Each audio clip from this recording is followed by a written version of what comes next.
اور اسی قلعہ میں اس کا انتقال ہو گیا۔ اس کے جانشینوں میں اس کا بیٹا عبدالبہا ہوا، جس نے بابی مذہب کو مغربی ممالک میں پھیلایا اور اس کے ماننے والے بہائی کہلاتے ہیں۔ مرزا علی محمد شرازی کو ماننے والوں میں ایک نمایاں نام قرۃ العین طاہرہ کا ہے۔ اس کی تحریر و تقریر میں وہ جادو تھا کہ 2 گھنٹوں اس کا بیان سنتے، اور حسن بے مثل کا وہ عالم تھا کہ وہ دوران تقریر چہرے سے نقاب اٹھاتی تو لوگ دیوانہ وار کفر کا کلمہ پڑھنے لگتے۔ ایران کے قدیم شہر قزوین میں پیدا ہونے والی قرۃ العین طاہرہ کا اصل نام زرین تاج تھا، مگر دنیا اسے قرۃ العین طاہرہ کے نام سے ہی جانتی ہے۔ مشہور فارسی شاعرہ کلاسیکی فارسی شاعرات میں ان کا نام سب سے بلند ہے۔ کہا جاتا ہے کہ سید کاظم چشتی جب زرین تاج کے نام خط لکھتا تو اسے قرۃ العین کے نام سے مخاطب کرتا تھا، اور سید علی محمد باب نے اسے طاہرہ کا لقب دیا۔ قرۃ العین ایران کے ایک مشہور عالم دین حاجی ملا برگانی کی صاحبزادی تھی، جو علماء میں ممتاز حیثیت رکھتے تھے۔ قرۃ العین کی شادی 14 سال کی عمر میں ان کے چچا کے بیٹے ملا محمد تقی سے ہوئی، جو کہ ایک نوجوان عالم شیخ تھے، اور ان کا خاندان کئی پشتوں سے علم و فضل کی وجہ سے مشہور تھا۔ زرین تاج کو حدیث، تفسیر اور فقہ کے علاوہ الہیات و فلسفہ کی بھی تعلیم دلائی گئی۔ وہ پیدائشی طور پر شیعہ خانوادہ سے تعلق رکھتی تھی، لیکن ابتدا ہی سے ہر بات پر کیوں کی جرا کرنے والا باغیانہ مزاج پایا تھا۔ اس کی فطانت اور علمیت کا یہ عالم تھا کہ کم عمری میں ہی اپنے والد اور چچا جیسے علماء کو علمی بحث میں لاجواب کر دیتی۔ اس کے حسن و جمال پر علم و فضل کے اضافے نے گویا سونے پر سہاگے کا کام کیا۔ یہی وجہ تھی کہ جب اسے کھلم کھلا بابی مذہب کی تبلیغ شروع کی تو ایک دنیا اس کے جادو بھری تقریروں پر عاشق تھی، کیونکہ دوران تقریر پل بھر کے لیے روح سے نقاب الٹنا اس کی عادت تھی، اور یہ عادت سامعین کے لیے قیامت تھی۔ جو بھی اس کے روح روشن کی ایک جھلک دیکھتا ہمیشہ کے لیے اس کا دیوانہ ہو جاتا۔ زرین تاج کی اعلیٰ تعلیم نے اسے آزادی نسواں کا خیال دلایا۔ وہ سمجھتی تھی کہ اسلام نے جو حقوق عورتوں کو دے رکھے ہیں، علماء اسلام ان سے چھین لینا چاہتے ہیں۔ اس سلسلے میں اس کی پہلی تکرار خود اپنے ہی گھرانے کے افراد سے ہوئی، جو تمام کے تمام اسلامی تعلیمات پر سختی سے کاربند تھے۔ شہر میں دینی مسائل پوچھنے کے لیے آنے والی خواتین سے اس نے علی محمد باب کے حروج اور تعلیمات کا سنا، جس نے حال ہی میں مہدی ہونے کا دعویٰ کیا تھا۔ اسی اثنا میں اس نے سید علی محمد باب کو حقوق نسواں کے حوالے سے ایک خط لکھا۔ جواب میں باب نے حقوق نسواں کے متعلق بالکل انہی خیالات کا اظہار کیا جو زرین تاج کے دل کی گہرائیوں میں موجود تھے۔ باب کا پہلا خط ہی کام کر گیا، اور طاہرہ اس کی تعلیمات سے متاثر ہو کر باب سے خفیہ طور پر خط و کتابت شروع کر دی۔ زرین تاج محمد علی باب پر ایمان لانے والے پہلے 18 لوگوں جو بابی تاریخ میں حروف ہی کے نام سے بھی جانے جاتے ہیں، ان میں سے واحد خاتون تھی۔ باب نے دیکھا کہ وہ دھن کی پکی ہے اور اس کے انداز بیان میں جادو ہے، تو اس نے اسے تبلیغ کرنے کا ہتھیار دے دیا۔ سب سے پہلے اس نے بابیت کی تبلیغ گھر ہی سے شروع کی، لیکن اس کے بعد کسی نے نہ سنی۔ اسی وجہ سے اپنے خاوند باپ اور سسر سے تعلقات خراب ہو گئے۔ باپ کے حکم پر اس نے کربلا، بغداد، کرمان اور ہمدان میں بابی مذہب کی تبلیغ شروع کی۔ قرۃ العین ہر جگہ اور ہر وقت نئے مذہب پر تبادلہ خیالات کرتی۔ بعض لوگ اس کی عالمانہ گفتگو اور حسن و جمال دیکھ کر اس کی دعوت تبلیغ میں شامل ہوتے اور گرویدہ ہو کر واپس جاتے۔ یاد رہے کہ علی محمد باب نے اس کو طاہرہ کا معزز لقب دے کر اس میں معاذ اللہ سیدہ فاطمہ الزہرا رضی اللہ تعالی عنہا کی روح داخل ہونے کا دعویٰ بھی کیا، لہذا بہائی مذہب کے پیروکار اسے آج بھی اسی نام سے یاد کرتے ہیں۔ قرۃ العین طاہرہ فن خطابت میں بے نظیر اور حسن جمال میں بے مثال تھی۔ اس کے شعر، غزلیں اور قصیدے چھپ چکے تھے۔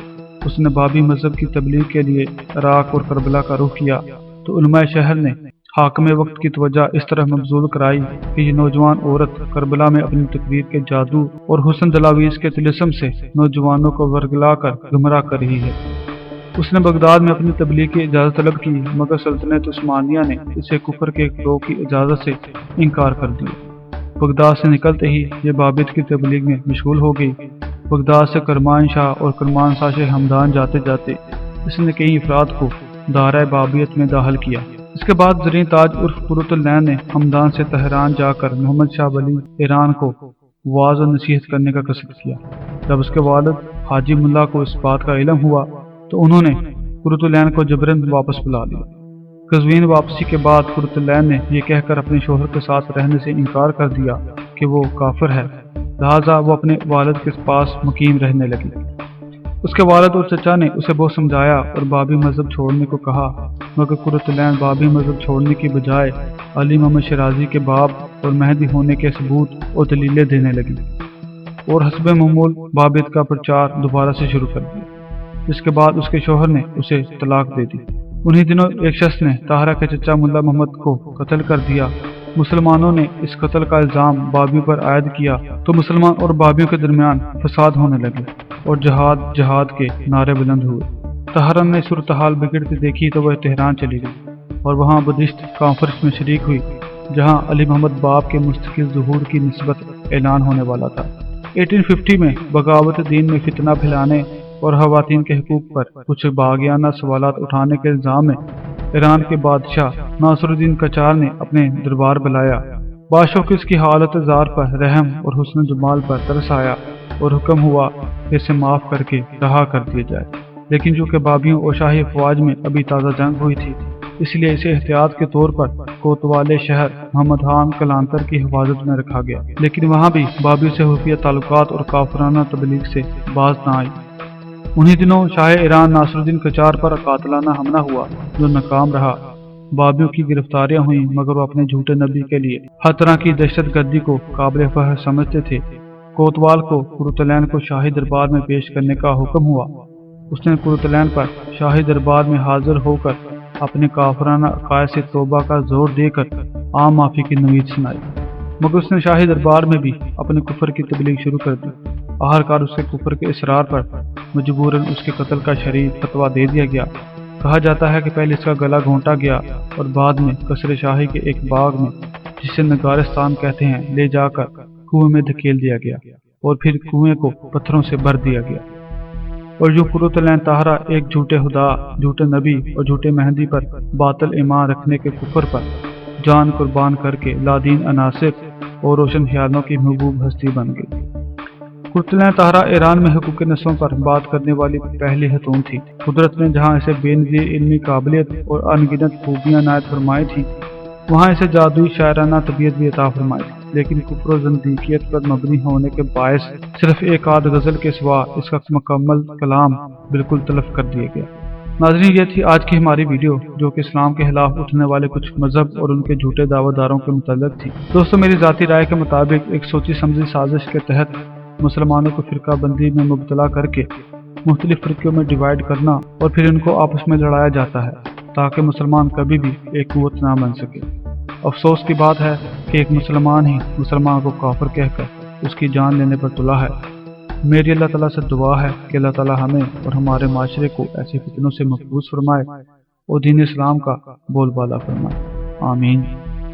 دوستو، ویڈیو پسند اور ناپسند آنے کی صورت میں اپنی قیمتی رائے سے ضرور آگاہ کریں اور اپنے دوستوں میں فیس بک اور واٹس ایپ پر ضرور شیئر کریں، اور اگر آپ نے ہمارے چینل کو ابھی تک سبسکرائب نہیں کیا تو سبسکرائب کر لیں۔ پھر ملاقات ہوگی ایک نئی ویڈیو کے ساتھ، تب تک اپنا اور اپنے پیاروں کا بہت سارا خیال رکھیے گا۔ اللہ حافظ۔